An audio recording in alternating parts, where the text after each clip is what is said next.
another episode of the Top 10. Yeah. It's getting more and more exciting. And since we're on the subject, this July in Orlando, Florida, the Dice Tower Convention, which I'm sure all of you are signed up for. Well, hopefully you will sign up for that. We'll be doing a live show there, so you can come watch us and catcall from the audience. Which means, of course, that maybe people will get attacked, the table will be flipped. Hey, all right. Cat calls? Really? Yeah, why not? Oh, catcalls. Catcalls is the wrong word there. Yes. No, I certainly hope you're not catcalling us. That Vasel? Hey, Dad. You know sexy beans, Vasel? Let's move on. All right. So anyway, that's what's coming up. Today's list is top 10 annoying game mechanics. Or some people would like to say mechanisms, because they say mechanics only work in an auto shop. Or rules, whatever you want to call it. Yeah, Little annoying bits in games that I think otherwise we probably enjoy. Yes, although some of them are so bad that they actually make me hate a game. They will trash a game. Absolutely. Yes. And this top 10 list is by no means, unanimous. Okay, there are things on this list that some of us hate and All-inclusive. others love. All-inclusive. So, before we get to the ones that we're going to argue about, let's go even deeper. What are 3 that you had that didn't make the top 10? Okay, you want me to start? I do. All right.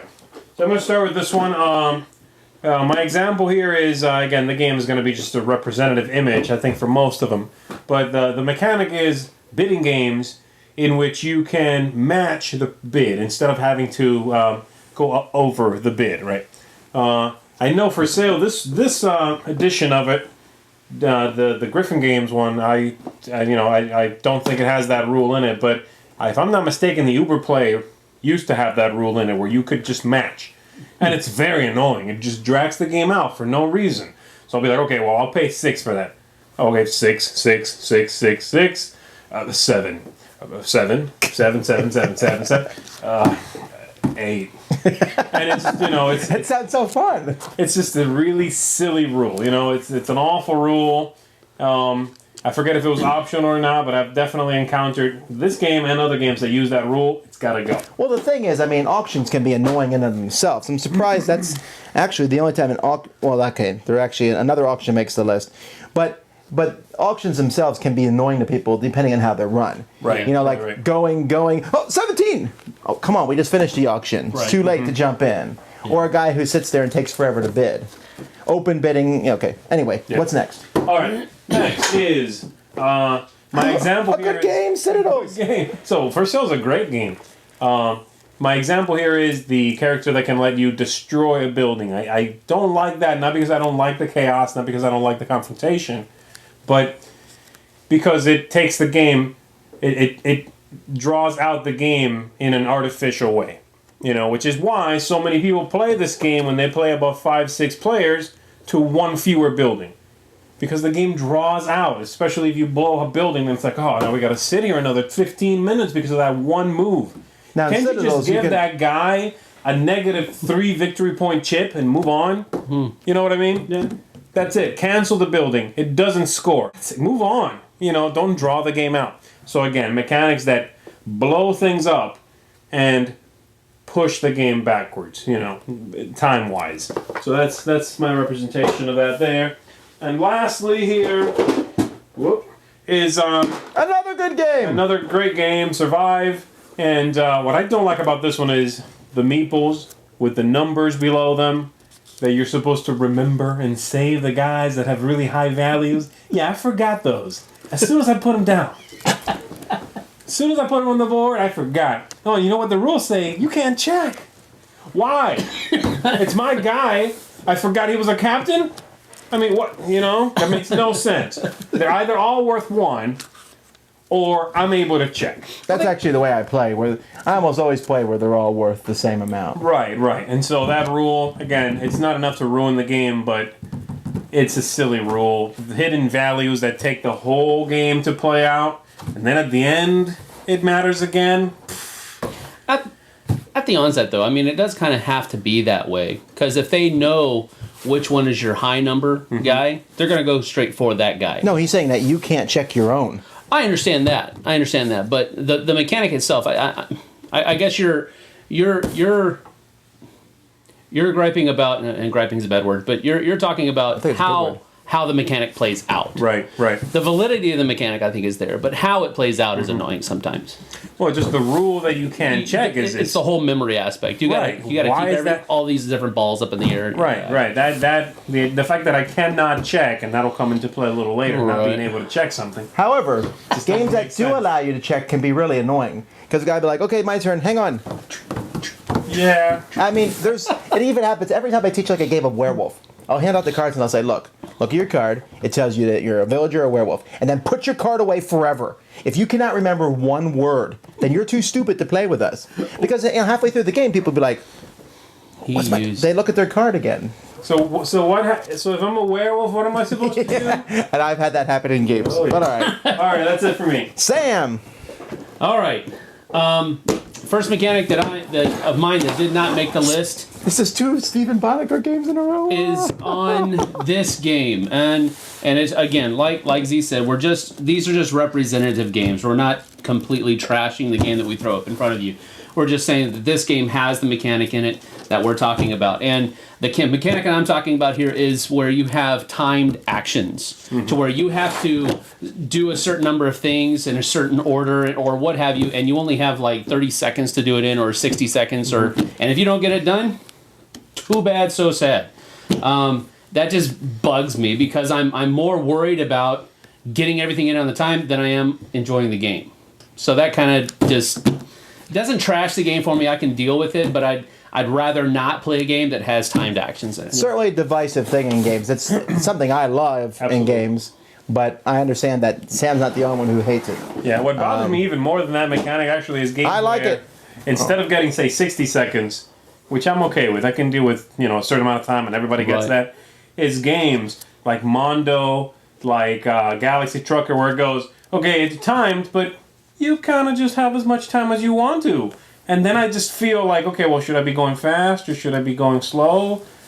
It's real time, but there is no time limit. Right. And then I hate those because I feel so like, well, this is just stupid. I'm just flipping tiles and I feel like... There's the other aspect of it to where they give you too much time. And it's that time for everybody, and everybody sometimes has to take that much time, but yours doesn't, and so you're just sitting there twiddling your thumbs. It's just, I don't know. Nothing satisfies you. Yeah, I guess time. Good. I just don't like that mechanic, that's all. What else? All right, again, another representation of my next mechanic is Revolution, and the game's rules state that the blind auctioning or a blind bidding that you do, whether you win or lose, it goes away. Fun. I hate that mechanic. It makes no sense to me whatsoever. No, because you sent the guy a bribe. He accepted it, but then they listen to you. Exactly. So I'm not going to bribe him again. So I'm not going to send my money. When do you get to the stabby part? When do you get to kill the guy that took your bribe and didn't do what you asked him to You do? can't. He's a public figure. I'm sorry. No, that just doesn't work. It's fairy gold. So, to Revolution's redemption, it actually has in the alternate rules to where you do not have to play it that way. And I have never played it that way. I call that the wuss version. And it's a great game. It is an enjoyable game. All right, so that's Revolution. That's my number 2 that didn't make the list. I disagree with Sam on that one. I like it, the regular rules. However, I play the wuss version with my kids because they cry when they lose. Those and they games don't win are anything. so punishing. That rule is so punishing. The biggest one, just the Dragon Stones, yes. It's, you're always short by one. If you end up being that one guy in that game that is always short by one, you just want to kill everybody. I mean, you don't get to accomplish anything because I'm like, oh look, it's 2, 3, great, put them away. We're being recorded, you know. Oh. Kelly's a little bit strong here, sir. All right, last one. Okay, my last one is kind of infests a lot of different games. It's the Rich Get Richer game. We actually played Condottiere last night, where I actually don't mind the Rich Get Richer in Condottiere because it makes sense. You've got these armies, and because you have more resources, because you have more cities, you get more cards when the cards are dealt out than somebody who has less cities than you. So that's fine. I understand that. But a lot of games, if you get behind in the first couple of rounds, you're done. because this guy who got ahead, he gets more than you do right now. Whatever, whether it's resources or cards or actions or what have you, it's hard to really battle back in one of those rich get richer games. And so I usually try to avoid those kind of games. Yeah, and even if the game is correctly balanced, it probably would take someone many, many games to understand what the counter to that is. Right. Meaning, you've lost your audience. Well, you know what I mean? Anybody who plays and gets smacked and feels that person running farther and farther away just won't play again. Right. The inverse counter to that is on our list. Yes, it is. We'll get to that. We'll get to that. But I do agree with Sam. Some games have a very pronounced... So for me, the worst culprit in this one is that space mining game. We're picking on Stronghold again. What was that game called? Where you drew cards from different piles and added them. Okay, anyway.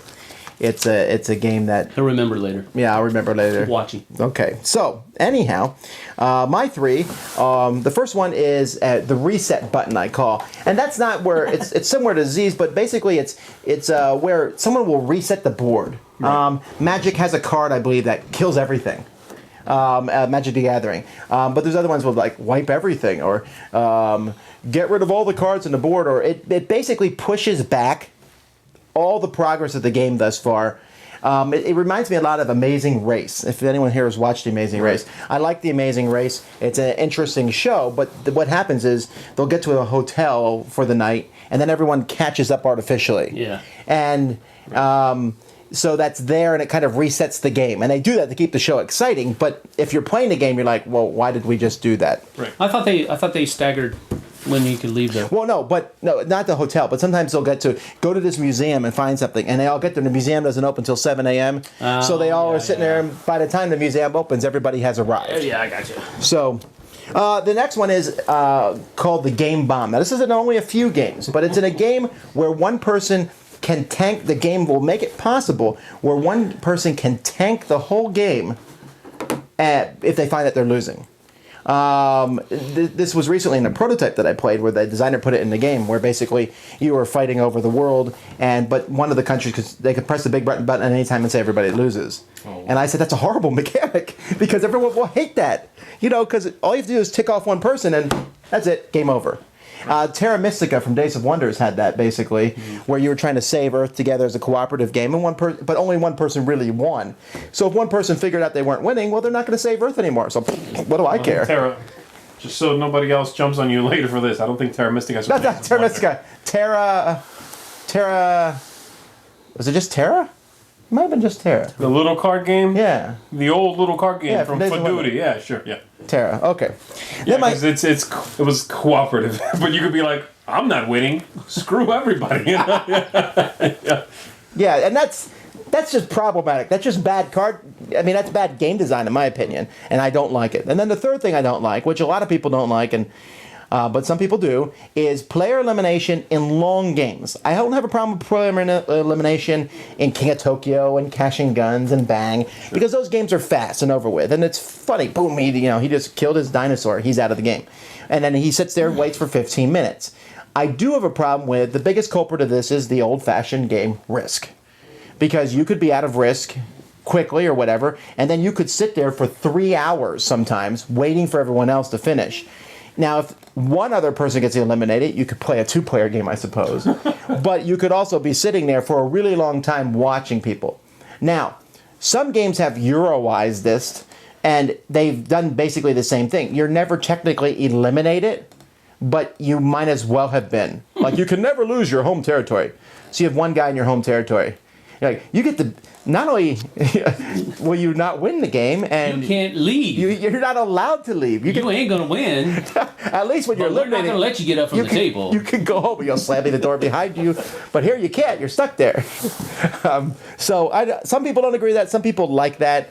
Some people say deal with it, but I think it's bad game design. I'm surprised you didn't have Jason here. Yeah. All right, on to the top 10. Before we get to number 10, the game I was trying to think of was Outpost. Outpost is an older game. Okay. Number 10, it comes to our list courtesy of Zee, right. Although I highly agree with his choice. Highly. All right. Now, we just spoke about this just the other day, didn't we? Witch of Salem. Good old Witch of Salem. And the rule is, the mechanic is, and again, this is a representative one, but and several games do it, but then this is the biggest culprit by far, is cooperative games in which you're not allowed to share things you think you would be allowed to share, like knowing something. In this game, when you're finding gates you have to close where, Cthulhu's coming through or whatnot, and when you find where the gates are, great, but you can't tell anybody that you're cooperating with. Why? Is it really, does it make the game that easy? No. I've played where you tell everybody. You know what? It still whoops me. Almost every time. And if that was the case, couldn't you just let people share that information and make the game a little harder? It's an artificial rule that makes no sense in the game. You're cooperating. Why would you know something and be unable to tell someone? And not just that, but then someone else will go to the same gate and go, okay, well, should I explore here? And you can't tell them, so you have to do this but maybe? What are you talking about? That makes no sense. Okay, but the same problem happens this is the worst culprit, but it happens in a lot of cooperative games. For example, in Shadows over Camelot, you're technically not supposed to tell anyone what numbers you have. So you're supposed to, but you're allowed to talk. I can afford great strength here. Great! That's a 5, okay? Great strength is a 5. Almost great is a 4, okay? I'm somewhere in the middle with this fight. That's a 3, okay? You're giving out the codes. It's so stupid. I have 2 5s. Okay, that's what I have. 2 5s. You know what? The game's probably going to smack you around anyway. My family and I just played this tonight before I came over here, and we have code words set up. We have low, it's a 1. Okay. Middle low, it's a 2. Middle, it's a 3. Middle high is a 4, and a high is a 5. That's He's it. technically obeying the rules. I am obeying the rules. It says you can't say the number. And it's silly, though. You know what I mean? It's the same thing in here. Same thing. Well, it's an awful at Pandemic, you're not allowed to show your cards to anyone else. I think that's fine, but you can tell everybody what you have, okay? But then why not? Well, I understand it in that game. I understand it in any of those games because they're simulating you not knowing everything somebody else knows as soon as they know it. Okay. Right. Okay, you can't read someone's mind. Great. But why can't I tell you? I should be able to tell you what I have. Well, this happens. Maybe they're trying to simulate government bureaucracy. When is it? What time is it set in? Is it modern times? No, it's Salem. It's Cthulhu time, so 1920s, something like that. People weren't walking around with cell phones. I'm being devil's advocate here. You know what I'm saying? So okay, but they still pass each other in the street. Well, yeah, I got Should you. I go to that door? I'm just saying, maybe the flavor, they were trying to carry over the flavor of the time that you were in, that, he's at this gate across town and I'm in this gate across town. Even he's you not don't going to know. Even you don't then believe the that. rule should be you can't what I'm talk. saying is you that, know what I mean? Again, like I said, I'm playing devil's advocate. I don't believe it. But I'm saying maybe the designers put that in there because of it's a flavor rule. All right. Deliberately obscuring information. Yeah. Number 10. It's annoying.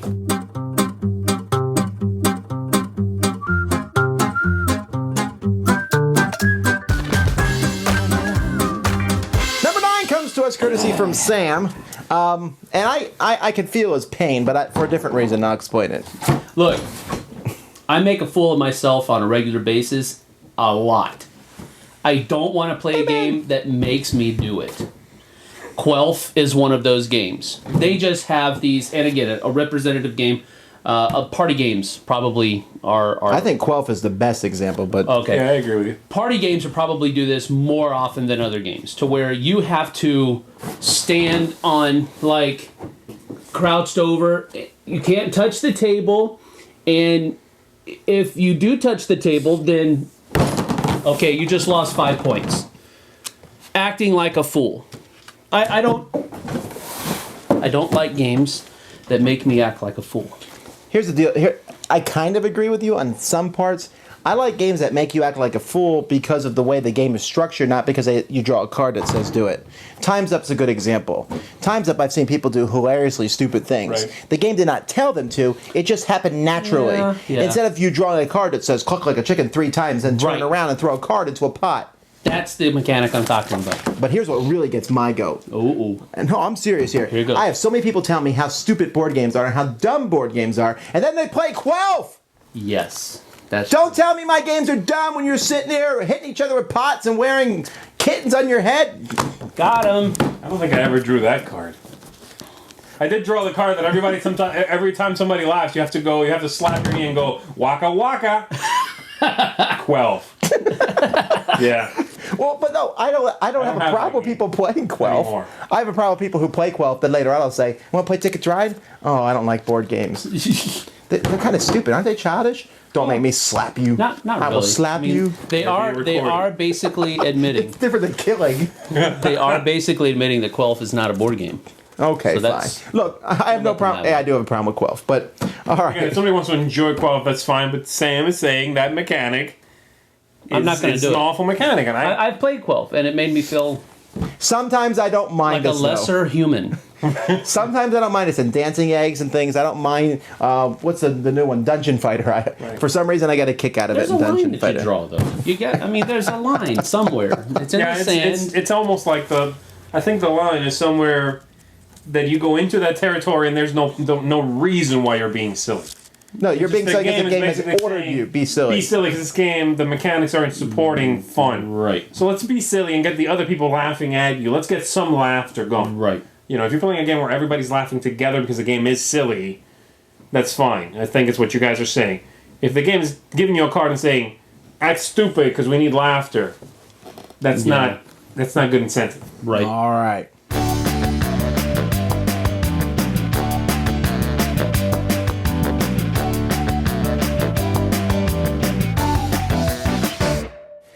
This one's for me, and this is any game that has a Black Lotus in it, I guess would be the word. The overpowered card of doom. Black Lotus is not the best term because it doesn't hurt your opponent.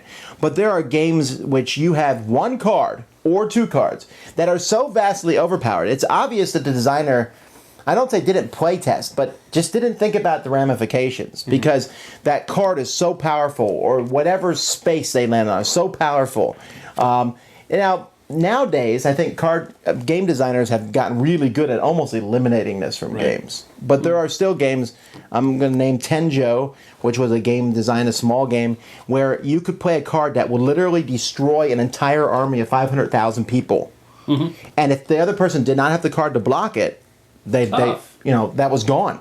Yeah. I speak from experience. Yeah. But I mean, the thing is, I can get over that. I can get over cards like that if you can recover for them. But if a card is super powerful, even the original the Commands and Colors game, Battlecry, the Civil War one, there was a card in it which you could attack with everything. Yeah. And in a game in which it really mattered where you attacked, that was so powerful of a card that whoever got it had a huge advantage. And I don't like something like that. I don't mind maybe someone having a small advantage, but give me a huge advantage, especially, boom! What you gonna do? And the other person's like, well, nothing Whimper really. Right. and cower. Okay. Yeah, looking for clever combos is one thing, but drawing a lucky card is... Devil's advocate again. Maybe the card was put in there so that the person behind always had the hope of maybe evening up. Well, balance your game then, you know what I mean? I guess.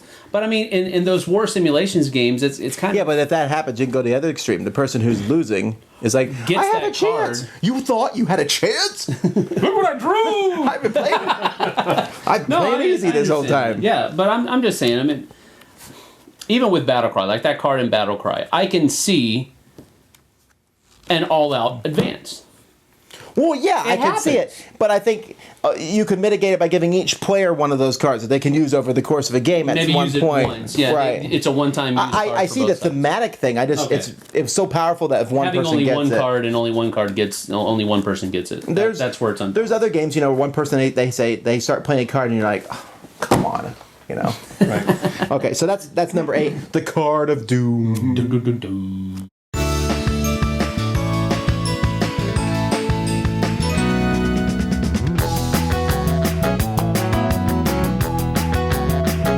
All right. Number 7 comes from me. Only? Yeah. Oh, no. Really? Oh, you're wrong on this one. I'm Yeah, sorry. I didn't have it on my list. I like this Whatever. It mechanic. wouldn't even have this been in my top 20 probably. This mechanic. I like it. So Yeah. This mechanic puts it. Come on, you got to agree at least partly that it is frustrating because it made the list in our angry person game. It made our top 10. So you know that this is a frustrating mechanic. But I would like to think of myself as not that angry of a Whatever. gamer. Okay, whatever. Anyway, I see. Ivory tower here. See that? Anyway. No, I'm just saying. Anyway, I'm just saying this. Programmable movement, where you spend, I don't know, sometimes some of these games even give you a time limit how long you have to program. That's two. That's two together. Double hate for That Sam loves Space Alert. So you spend time programming your little robot or spaceship or what have you, and you've got you know exactly what you're doing. Some Yahoo on the other side of the board messes it all up by playing the wrong card. Does it bother you when it's on a more manageable level, like, for example, X-Wing? You're programming your movement there. Well, that's... Well, I mean, you are, but you're only doing one step at a time. That's You don't only like one step. You don't like Multiple. multi-steps. Yeah, Okay. multiple That step. Robo Rally, that I River mean- Dragons game, which used to be called something else. I have the old one. I can't remember what it's called now. Right. Where you're doing several things at a time. Right. See, that one's fairly frustrating because if you get, you're trying to cross the lake, right? And if you can get all the way up to the 5th step. If on the 6th step you fall into the water, you have to go back home. Yeah. That's rough. Yeah, it is. That game is pretty full of hate. So Programmable movement is one of the... I just dislike it completely when you have to do many different steps in a row. Okay, thank you for helping me clarify it a little bit there. One, programming, if my X-Wing's going to go this way or this way, that's not really going to hurt you that much. I mean, because especially with that, you've got three-dimensional movement to where they can be on top of each other, and you don't get any damage or anything like that. So, but when you have to do many, and one or two people just completely mess up their whole program, and that runs right into yours, it's infuriating, frustrating, above all. I certainly understand that a lot of people will not enjoy that. It's something I personally do enjoy, but I can see your point. All right.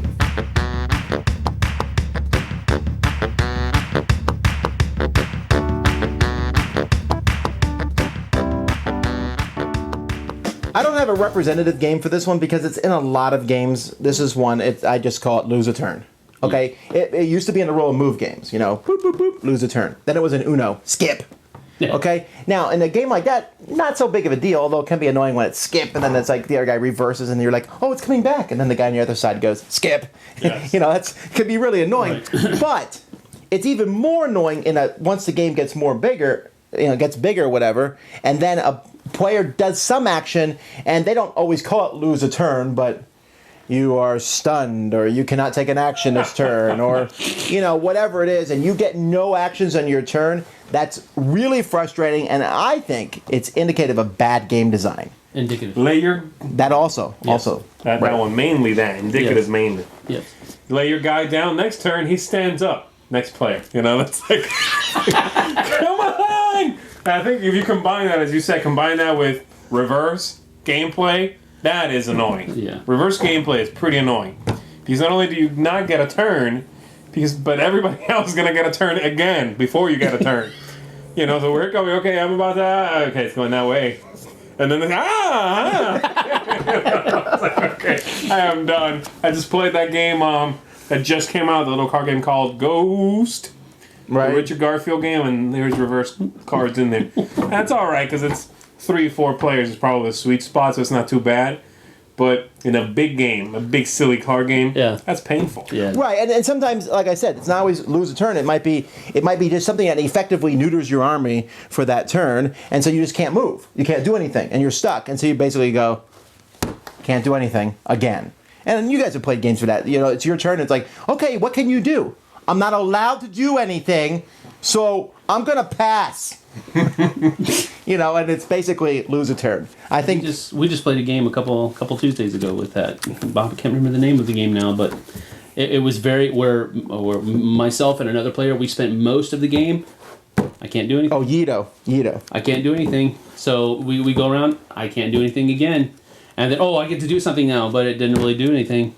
And that's hard, especially when you're talking about hour and a half. Yeah. Hour and a half, 2 hour game. Whoa, that's bad. But do you remember some of those old roll move games? Would have space on it. You land there, lose 3 turns. Like, what? Okay, how am I supposed to keep track of that? Is it my turn yet? I'm going to get snacks. Yeah. This is Okay. turn 1.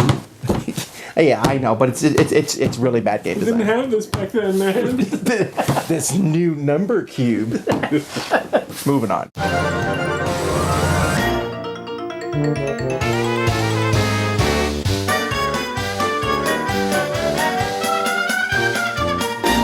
Once again, we disagree. Over to you, Sam.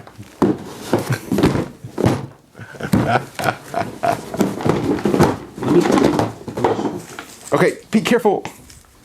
You know how careful I am with my games? This is the mechanic that I hate. Baggies? I loathe the little spend half the game striving and yearning for one little thing, and then I pull chips from the bag and I get nothing. Actually, you got a pretty good trade. Yeah, that's the one time. I'm not playing the game. It's the one time. Well done. Oh my word, dude! When I first saw this game, I was very excited. I like archaeology. Well, Hollywood archaeology. I like Indiana Jones, and that's what I think of every time I do Big this. things and Yeah, swinging and cool outfits and all that. But hiding in fridges, explosions. oh man, I had such high hopes. And I was like, yeah, all right, let's do that. It happened not just once, not just twice, multiple times in the game. Nothing. Well, but how is that different from rolling a dime, busting? Or from drawing from a deck of cards. Well, that should have been one of my 4 that didn't actually make the list. He's saying there's a chance. I busted. Okay, it was a die roll. This, you spend 15 minutes working on something, 15, 20 minutes working on something, getting to the right place, making sure your little dial is in the right spot to where you can optimize everything. You've So you done can't take everything 20. you've done to make sure that you do well, and you get nothing. Right. Yeah, it might happen in real life. You spend millions of dollars getting to your dig. You've dug down 1,500 meters, and now here's pay dirt or the lack thereof. Or just dirt. Yeah, or just dirt. And so it happens in real life. I don't want to play a game that simulates that real life mechanic. I'm sorry. Do not like it. Sorry. Wanted to like this game? Don't. I agree with Sam a little. Not with this game. I love this game. But there was an older game called it was a Airplane Empire. It was an old Avalon Hill game where you were building airplane empires and you needed to pull chits. You put them in a cup bag, same thing. And you had to pull them to see what scored or what happened. Right. And you could put a lot of investment in something and that never got pulled the whole game. Right. And that was annoying. Here I thought it was thematic, but I guess... Right. I think it doesn't bother me in this game because I'm with you there. I think it feels thematic. And again, you cannot excavate right now, but you excavate next year, and yeah, you might bust again. That's true, but there's a lot of luck in the game. You can bust. They are in the bag. You might draw the die. You might never roll a 6. You can roll 100 times. You might never roll a 6. That's pretty bad odds, but yes. That's true, but it is possible. If I draw out the bag, I'm gonna get them. You know what I mean? Doesn't this have a mechanic, though, to where you're empty? When you actually do get something, the empty ones go back in the bag? Yeah, it does. And so it gets worse odds for the next person. Exactly. It gets worse. But again, the earlier you go, that makes sense. The earlier you get there, the more there's stuff to dig up. Again, I think I'm with you there with the thematic. 2-1! No, I mean, I get what he's saying, but I could correlate that to cards or to dice, and I think dice kind of bother me more. When it comes to that, I work and I just bust, Dice are cool. You're off the We ship. love dice here. Oh, I mean, can we call it the card tower guy? No.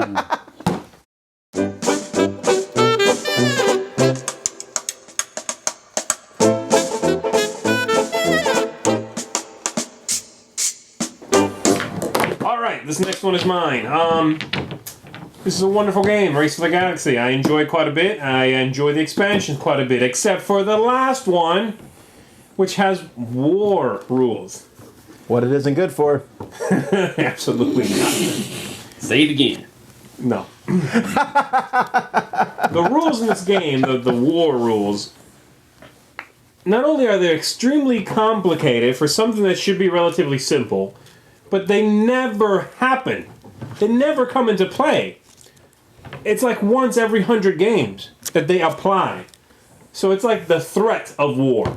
And it is so stupid. Why go through the trouble of writing up 3 pages of rules just to deal with something in the 3rd expansion when it never comes into the game anyway? Those rules they need to be abandoned. Okay, that was silly. That makes no sense. And they hyped it so that I bought the expansion because it was like, you will now be able to attack other players. I was like, whoa, that's cool. Right, bring it. Finally, We've been people called waiting this for that. solitaire. Let's do it. And it's like, this will only happen in 25% of your games. I was like, what? What? And then when it does happen, it's so hard to set up, and then it's not even worth it. Right, it's like set up, and it's like, I can't do it right now because our powers don't apply and we don't match up. It's the worst rules for war. Yeah, I mean, I love the game. The first 2 expansions were cool. I never got the 3rd one because I played somebody else's copy. Oh, and I was like, smart. That is just... It did add some cards that weren't war. So, but anyway, no, I agree with him here. You know, I don't mind games that have a weird event that could happen once in a while. Like you get killed by Cthulhu in a solo mission. I love getting killed by Cthulhu, but... You love it? What? Really? What? But when they devote a whole giant section to that one minor event, that might happen. And I thought it was almost false advertising. I thought, because they were like, oh, war in the galaxy. No. Possible war. Skirmishes, maybe. It's like war literature in the galaxy. You find out that war exists and might happen. Probably not. All right.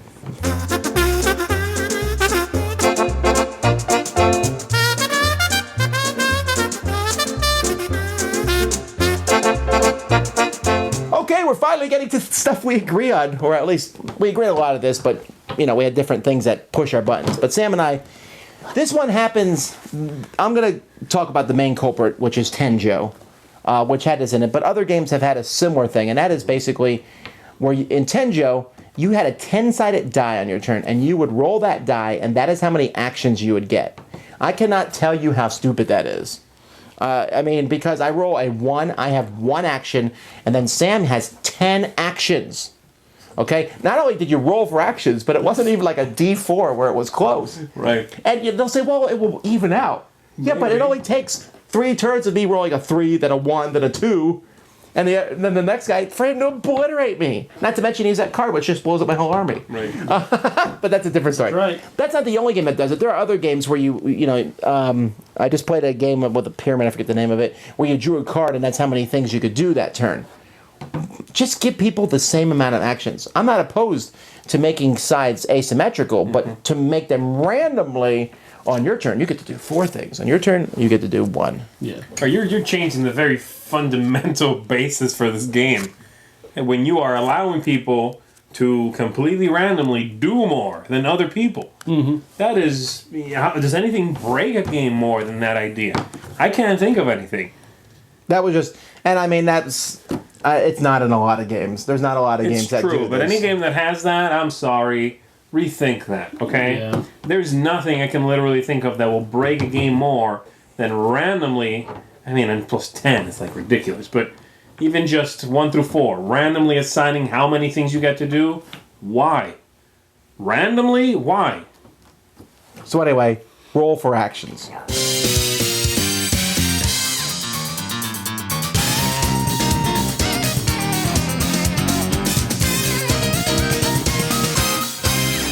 Okay, this one infuriates me beyond measure because somewhere along the line, somebody introduced this into our modern Euro games. German, probably a German. No, I want to say it was a socialist. Because Well, no, I mean someone who thought we should all be the same. And they want it, there's excitements in games. Games are not exciting when they're 90-2. Okay? No, everyone talks about the baseball game that was 18-17. Mm-hmm. That was so exciting. It went into extra innings, and that's what people like to talk about. And so that's what the designer wants his game to be like. He wants his game to end at 90-89, 88-86. Sure. So what designers started doing, I don't know where it started, but they started making artificial catch-up mechanics for the person in last place.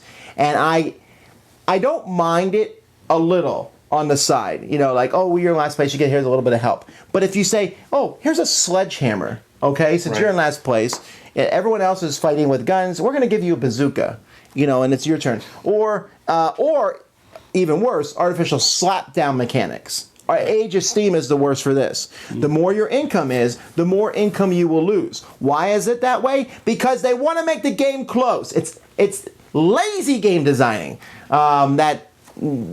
That latest game, that city building game. It's not your day with names. I'm new to this, guys.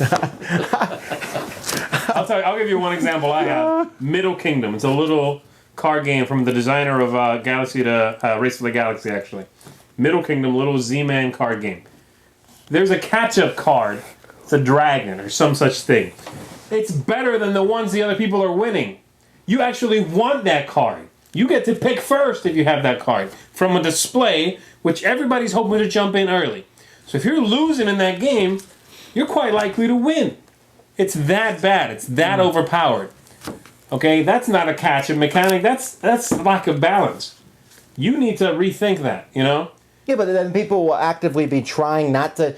People try not to get far ahead because they're being punished. Sense. You're actively working against your own means there, your own design ideas. Yeah. So look, I like balance, and I think sometimes a little bit of it's not a bad thing. To say, oh, the person in last place gets an extra buck. It's Settlers of Catan. There's variants, we call it the welfare variant. They actually added it in Starfarers of Catan, where if you were below a certain number of points, you got to draw an extra card. And so if you pulled ahead, you no longer got that extra card because you didn't need it. But it wasn't the kind of thing that was like, oh, he's got an extra card, he's going to catch right up to me. Or the person that's in last place gets to go first, and second last goes second, that type of thing. Right. But Those work. I actually played a game where I drew a card and it said the person in last place gets 2 points. That's stupid! That's so dumb! I mean, Help me. I'm surrounded by angry gamers. That's right, I just said I don't get angry. I agree with you absolutely, though. Catch-up mechanics, especially really badly implemented ones. No. If you find a I'm reason... for catch-up, but artificial catch-up is what I'm going to promise. If you find a way to cleanly do this, fine. Just halfway through the game, whoever's losing is now more powerful. Because the universe is nice that way. No, okay? That doesn't make any sense in your game. Right. The person winning is winning. Let them win. Why are you helping the guy in last place when they're losing? Let them lose. You know what I mean? That makes no sense. No. Yeah, we're right there on that one. All right. Well, I think people might have guessed our number one by this point. Let's see.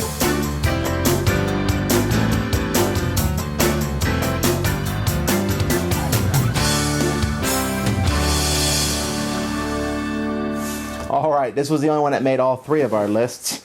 You brought a game for this? I do have one. What?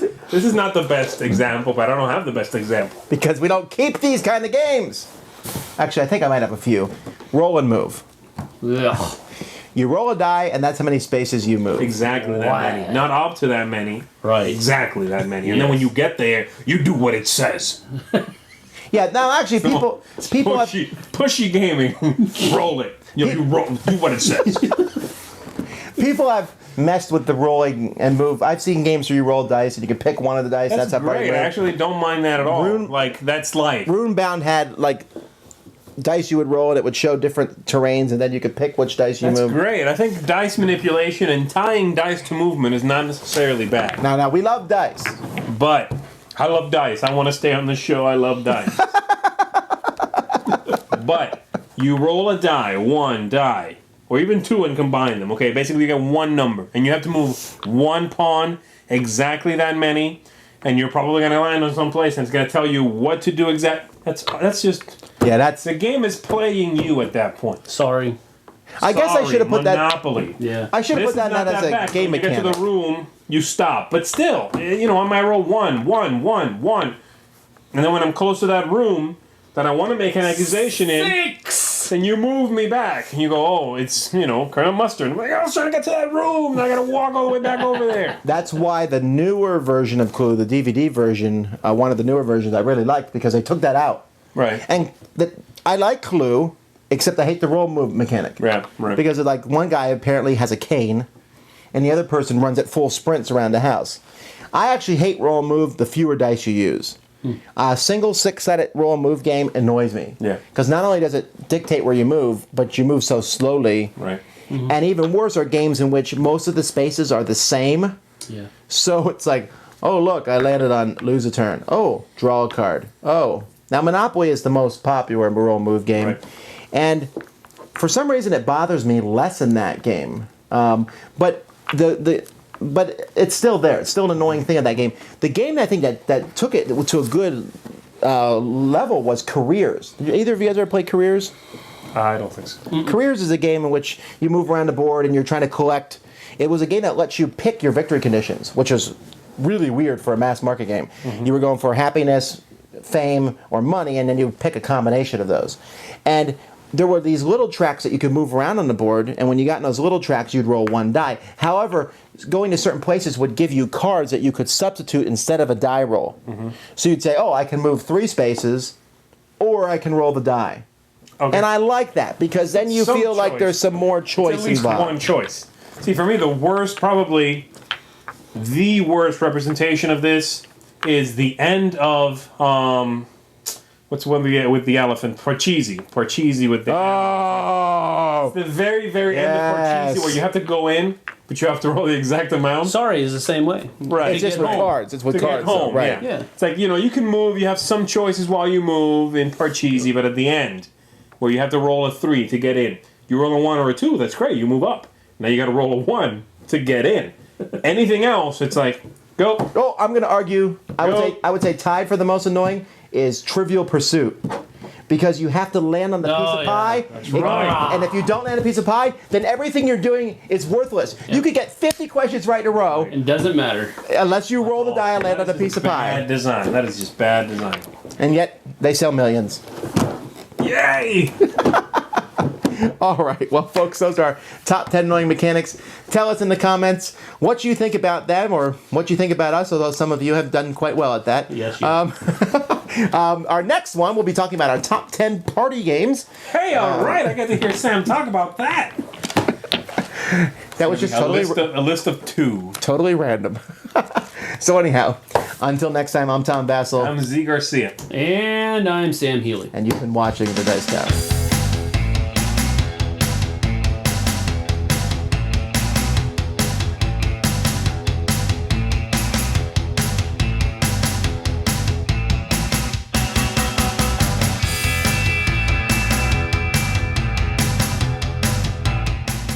Thanks so much for watching the Dice Tower videos.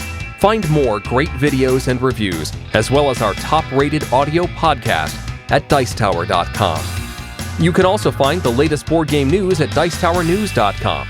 I'm Eric Summerer, and you've been watching The Dice Tower. The Dice Tower is sponsored by Fun Again Games, the world's best game source. Fun Again Games has over 5,000 games available. Check them out at funagain.com. Before we get to... Oh, sorry. Are you recording? Sorry, sir. I thought you... Good. No, that was weird. Let's Yeah, what's the first one here? start over.